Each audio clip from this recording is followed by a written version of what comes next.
Wrigley's Spearmint Chewing Gum, the refreshing, delicious treat that gives you chewing enjoyment, presents for your listening enjoyment John Lund as Johnny Dollar. Donald Maynard, Johnny. Oh, hello, Mr. Maynard. Haven't talked to you in a long time. Want to go to work? Sure. What is it? We insure a Miss Isabel James, Tulsa, Oklahoma. She's been killed. How? Murdered. Like you to leave as soon as you can, Johnny. Won't take me long. See you at your office in an hour, and you can fill me in on the details.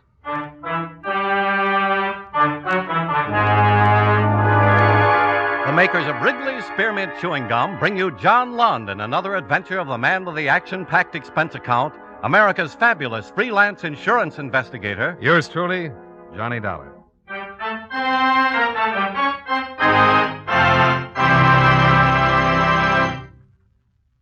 For refreshing taste plus chewing enjoyment, treat yourself to delicious Wrigley's Spearmint Gum. When your mouth and throat feel hot and dry, a stick of Wrigley's Spearmint gives you quick, long-lasting refreshment. The lively, full-bodied spearmint flavor cools your mouth and freshens your taste. The chewing itself helps keep your throat pleasantly moist. Best of all, you can chew and enjoy refreshing Wrigley's Spearmint Gum almost any time and any place. Keep a package handy right in your purse or pocket so you can chew a stick whenever you want it. For refreshing taste plus chewing enjoyment, treat yourself to delicious Wrigley's Spearmint Gum. Millions enjoy it, and you will too.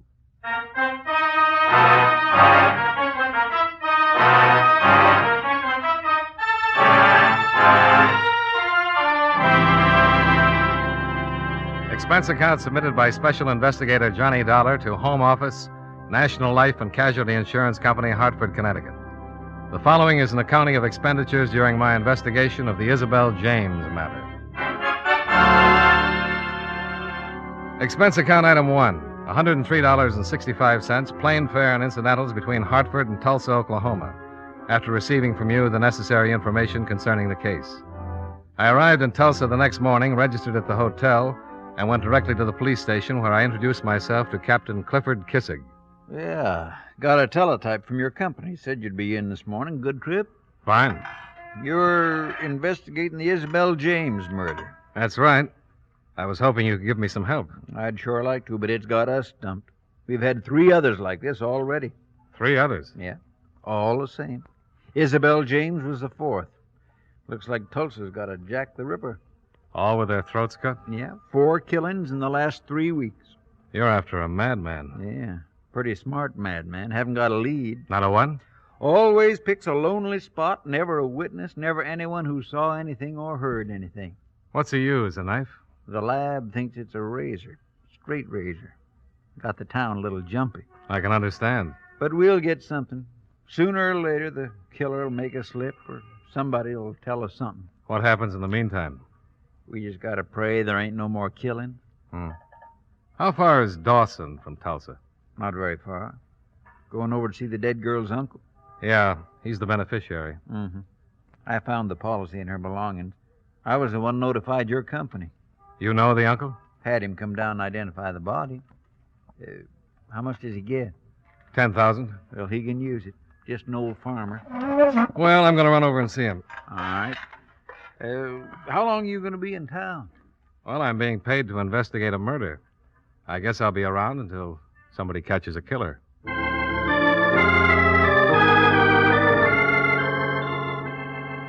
Captain Kissig advised me where I could rent a car, and a half hour later I was driving a small coupe out of the Tulsa city limits heading for Dawson.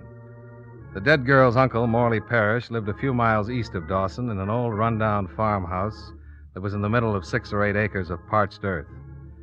He was a man in his late 50s, weather-worn and thin. He met me at the door with a look of suspicion. What do you want?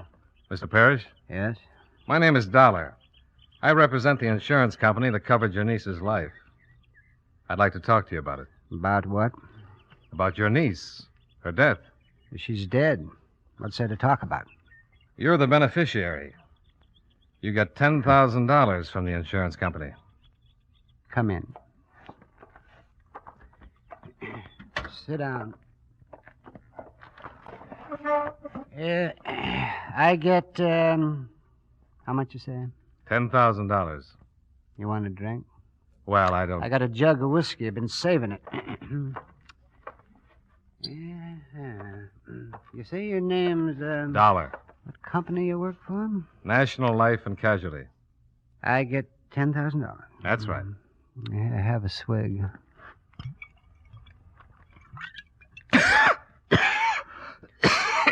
Oh, my, you swallowed wrong, huh? Yeah. Oh, well, give me that. Let's see. Ah. Well, no wonder. I didn't shake it up. Shake it up. Why, sure. Gotta shake it to make it smooth. You sure that didn't come with a fuse in it? Emmett Willis made it himself. Brung it by last month. Here, you try it now. Well, I really don't think I... Oh, go ahead. You got a bad sample. Okay. You see how much smoother it is? Yeah. Well, you just got to shake it up. Now I'll have one. Ah, yes. Oh, my. Yeah, well, that's right tasty. Yeah. Yeah. Let's talk about your niece, huh? All right. Let's talk. You know why anybody would want to kill her? Well, it's that fella that's been killing all them other girls, ain't it? Yeah, I guess so. That's what the police say. Well, it seems to me he don't care who he kills, just as long as it's a girl. Another swig? No, thanks. Your niece left you when she was 16, didn't she? Yeah, I'll take another cigarette. Yeah, 17, I think. She ran off to Tulsa. You see her much after that? Well, not much, maybe once, twice a year. When was the last time you saw her? The other day in the morgue. No, I mean before that. Oh, my. Well, that was about a month. She didn't write or... Oh, look, Mr. Police, they ask all them questions. I know it. You got to ask them all over again, huh? If you want to get your $10,000. Well, okay. No, she didn't write. She never wrote. At least in the last 5 or 6 years, she never wrote. When she first got to Tulsa, she used to write now and then. Last time I seen her, she didn't say nothing about what she was doing or who she was seeing or anything, so I can't very well help you find out who killed her. Come on, have a swig. No, thanks. I'm in a rented car. Suit yourself. But once I open the jug, it gets finished. Then you better finish it. Naturally, I will. Oh, man. Delicious, huh? Oh, you bet.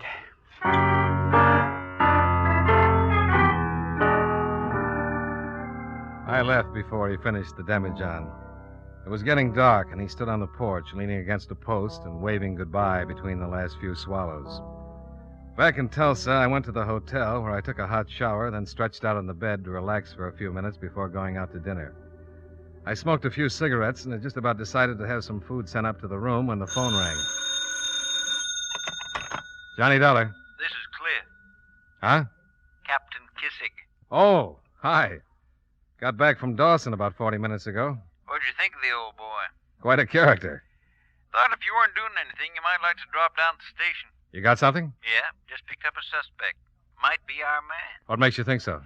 He was following a girl. She spotted him and got worried. When he got too close, she began screaming, and he ran. She gave us a pretty good description, and about 15 minutes ago, a couple of the boys picked him up. The girl identify him? Yeah, said he was the one who followed her, all right. Well, it seems to me you're going to need more than that. Well, we might have it. When the boys searched him, they found a straight razor in his pocket. Coming down? Right away.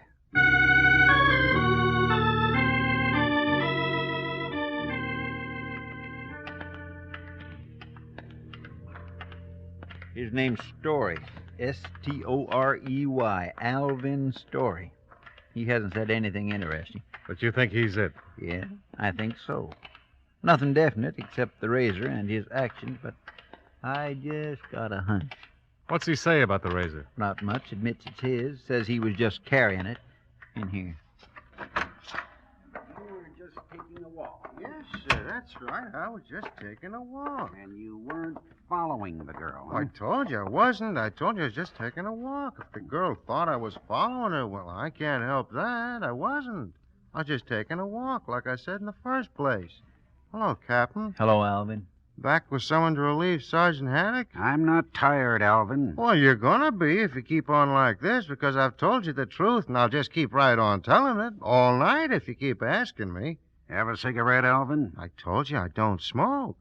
Honest, Captain, this is just a waste of time. I've told you the truth, and you're just a waste of your time with all these questions. We've got a lot of time. Now let's go through it again, Alvin. Where did you get the razor? Why, I bought it. Where? At a hardware store. You can check it. I bought it at a hardware store about 3 weeks ago. I used it to shave with, not to kill anyone. Honestly, I didn't kill anyone. I'm not the one you want.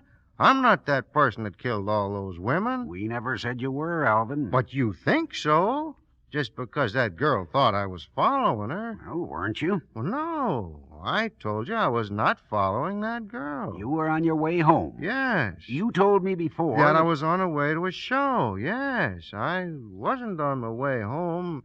Keep asking me all these questions. I get confused. I made a mistake. What show were you going to see? Well... What show? Oh, no one in particular. I was just going downtown to see what was playing. You were headed downtown? Yes, to see what was playing at the shows. The girl says you were following her. Well, I don't care what the girl says. She's lying. I wasn't following her. But you were walking behind her. Yes, I might... Yes, I was probably walking behind her. Well, she was going in the other direction from town. Well, then I wasn't behind her. I tell you, I was going... Police into town sergeant to named see Haddock her. kept working on the suspect, Told you, quietly, don't smoke. persistently. Honestly, Sergeant. Alvin Story, a tall, frail-looking man dressed in blue jeans and a leather jacket, sat behind the table trying desperately to be calm and anticipate the sergeant's next question. After half an hour, the captain and I left and went upstairs to his office where he fixed coffee.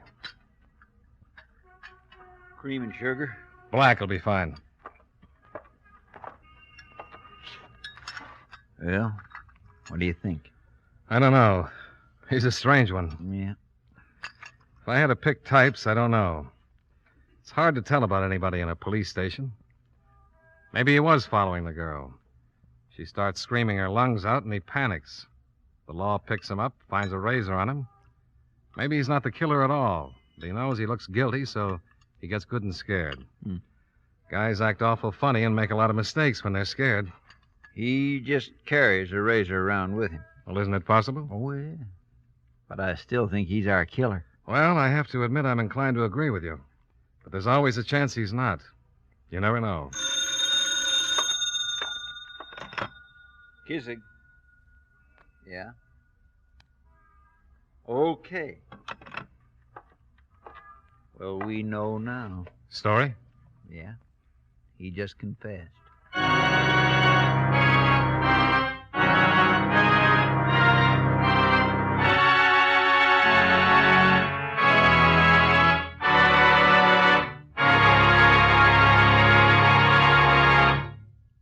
Friends, no matter what kind of work you do, it's a real help to chew delicious Wrigley's Spearmint Gum right while you're working.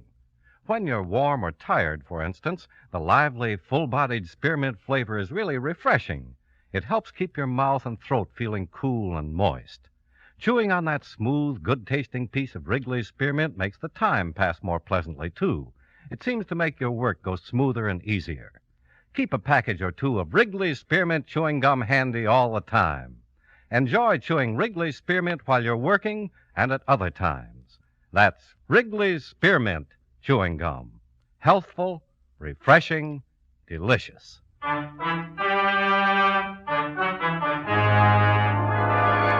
now, with our star, John Lund, we bring you the second act of Yours Truly, Johnny Dollar.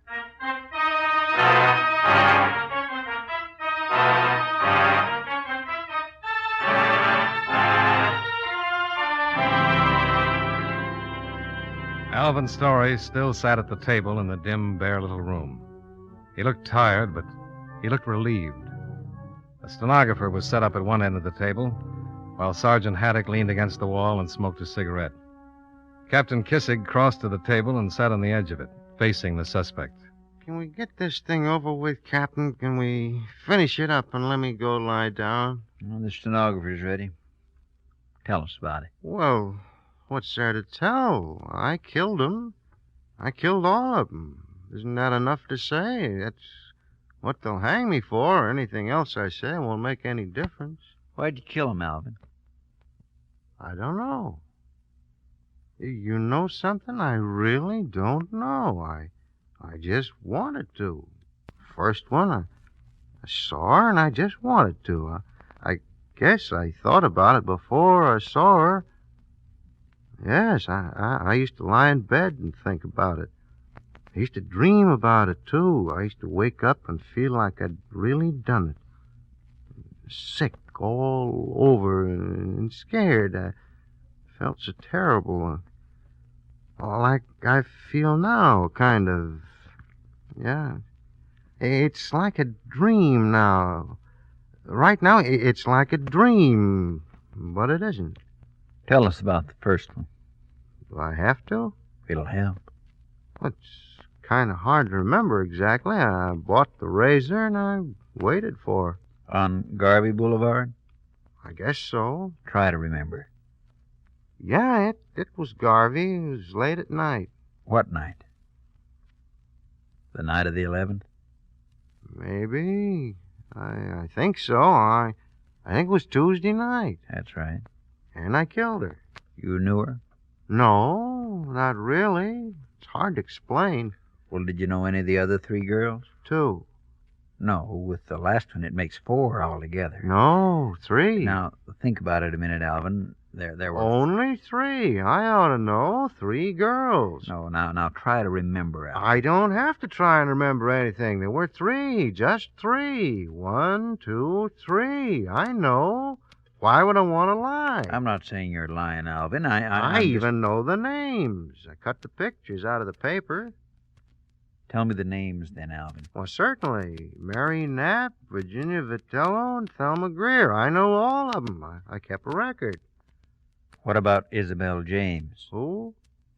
Isabel James? Oh, yes. She was in the papers the other day. That's right.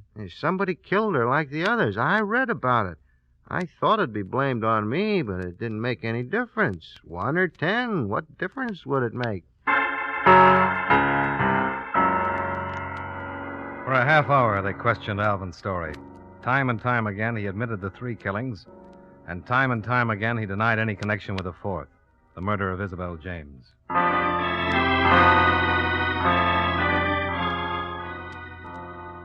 Expense account item 2, $4.95, breakfast for Captain Kissig and myself, after which I returned to the hotel and crawled into bed. A lie detector test would be given to Alvin sometime late in the afternoon, so that gave me at least 6 or 7 hours to catch up on my sleep. I left a call at the desk, turned over, and closed my eyes.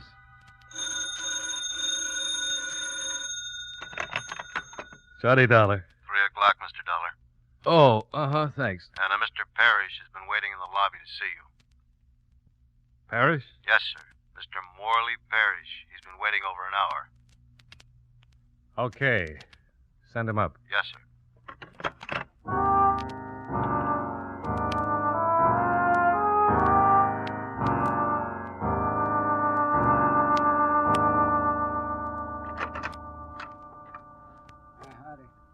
Come in, Mr. Parrish.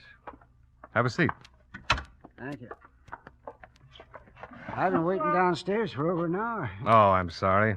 But I was up all night. I told the desk not to disturb me until 3. Oh, gee, that's all right. I know you city fellas don't like to get to bed much before the sun comes up. I didn't mind waiting. I was with the police. Oh? I've been working with them on the death of your niece. Oh, is that right? Well, that's the reason I come to Tulsa to see you. I was wondering when I was going to get the money. Well... See, I got a chance to get me a right smart section of land. Trading the place I got now, plus 8,000. It's a real good buy. Oh? Well, Mr. Parrish, it might be some time before you get the money. Oh, how come? Oh, there's a routine that has to be followed. I have to finish my investigation. You still investigating? Oh, sure. You see, your niece's death is still unsolved. Well, it's that fella that's killing all them other girls. It certainly looks that way. You mean you got to catch him before you can pay me? No, but I've got to make sure that he's the one who killed your niece. You think maybe he isn't? Well, to tell you the truth, Mr. Parrish... Well, she got killed just like all them other girls. Not exactly. Huh? I said not exactly. You see, the razor that killed your niece and the razor that killed the other girls aren't the same. Well, how do you know that? The police laboratory report. They can tell if it was a different razor? Oh, no. Come on, Mr. Dollar. Maybe I ain't the brightest It's fellow a in the fact, world. Mr. Parrish. How do you think they knew it was a razor in the first place? Not just a very sharp knife. Oh, they can tell, all right. Well, maybe the killer ain't using the same razor. Yeah, we've considered that, but we can't tell. He hasn't killed again. Maybe he never will. You mean I might never get my money? Well, now, Mr. Parrish, it's not quite that bad. I want to see you get your money. You've certainly got it coming. But I can't honestly recommend payment to my company until the case is solved. What do you mean until you catch the killer? That, or until we're certain the same man that killed the others killed your niece. Well, it seems to me you gotta catch him to prove that. Yeah, unless he kills again, with the same razor he used on your niece. Then we can be pretty sure that he's changed razors. Well, maybe he's got two different ones. Maybe. Well, You have to go? yeah, I gotta be getting back. As long as I ain't gonna get the money right away, there's no sense in hanging around. Don't be discouraged, Mr. Parrish. Just as soon as I'm convinced the killer's changed razors, you'll get your money.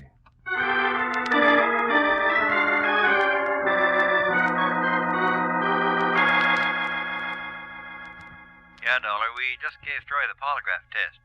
According to our experts, Story killed all the girls except Isabel James. Look, Captain, Morley Parrish was just in my room. I gave him a cock and bull story about his niece being killed with a different razor. A different razor. I think maybe he did it for the insurance. Read all the stories in the paper about the killings and decided to kill his niece. And then everybody just chalk it all up to Alvin's Story. Right. Only I didn't tell him that Alvin Story had been arrested.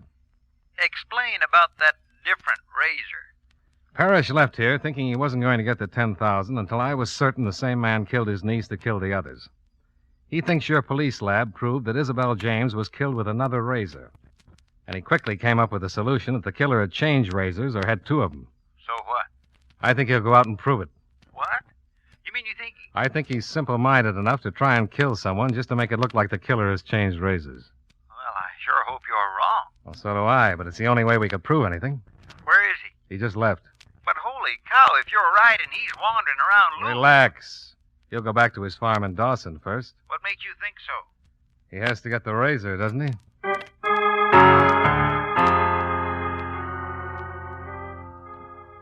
Ten minutes later, Captain Kissig picked me up in his car, and we drove well over the speed limit getting to Dawson.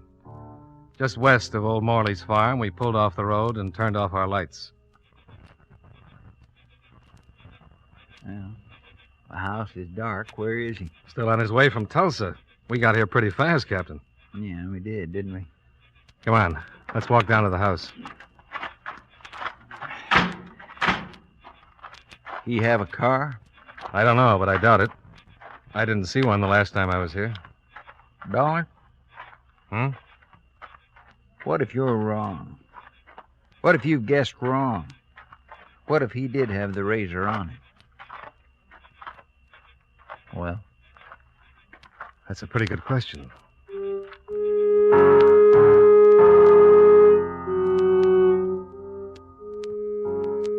The night was warm, with a big red moon. We walked down to the old farmhouse while a coyote howled way off in the distance.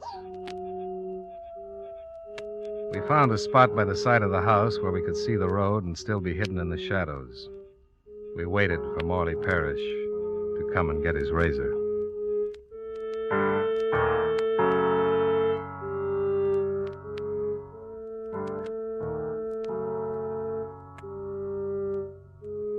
About an hour later, the old man came walking down the road and went into the house. After a few moments, a light flared in the back room. We could hear him moving around, then the light went out.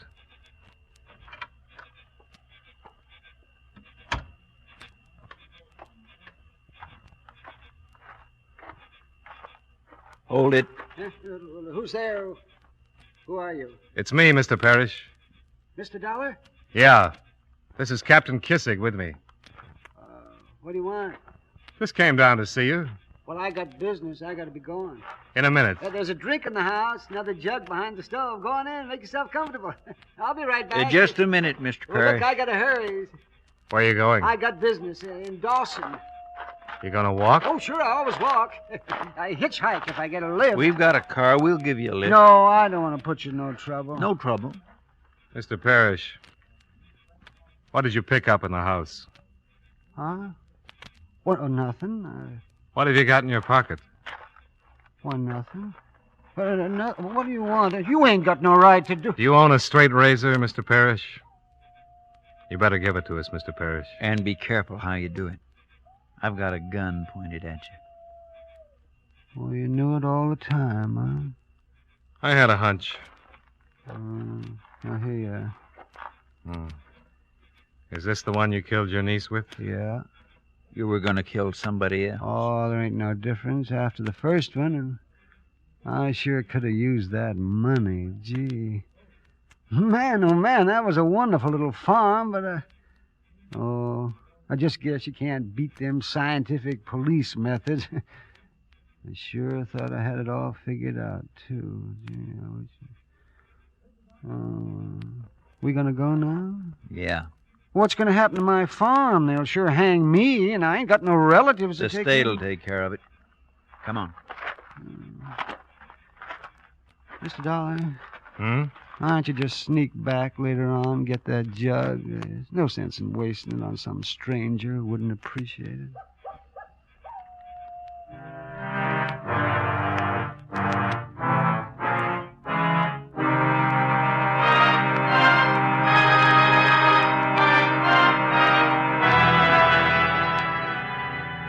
We took old Morley Parrish back to the station where he gave us a complete confession.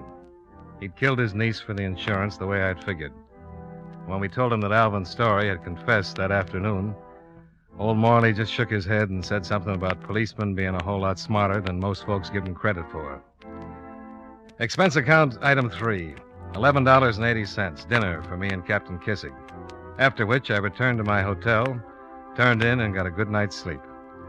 Expense account items 4 and 5, $89.45, car rental and hotel bill.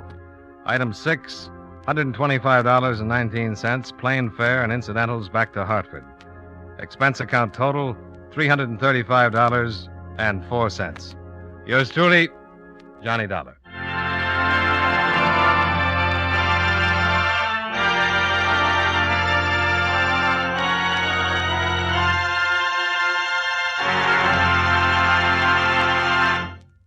Remember, friends, for refreshing taste plus chewing enjoyment, treat yourself to delicious Wrigley's Spearmint Chewing Gum.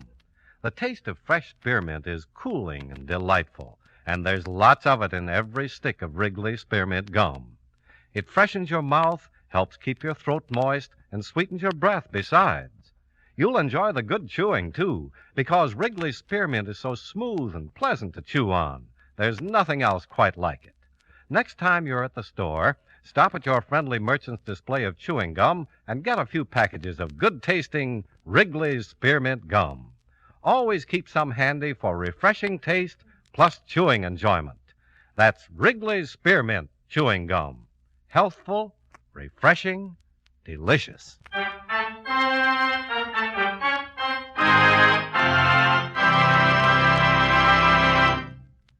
Yours truly, Johnny Dollar, brought to you by Wrigley's Spearmint Chewing Gum, stars John Lund in the title role and was written by Blake Edwards with music by Eddie Dunstetter.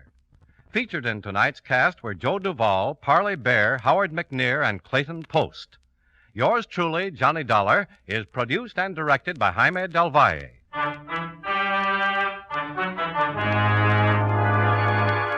The makers of Wrigley's Spearmint Chewing Gum hope you enjoyed tonight's story of Johnny Dollar and that you're enjoying delicious Wrigley's Spearmint Gum every day. This is Charles Lyon, inviting you to join us again next week at this same time when, from Hollywood, John Lund returns as... Yours truly, Johnny Dollar.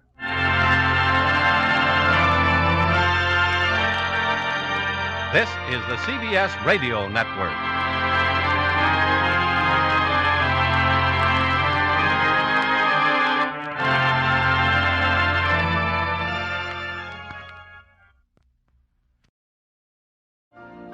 You've been listening to the OTR Gold Network. Find more classic radio at otrgold.com.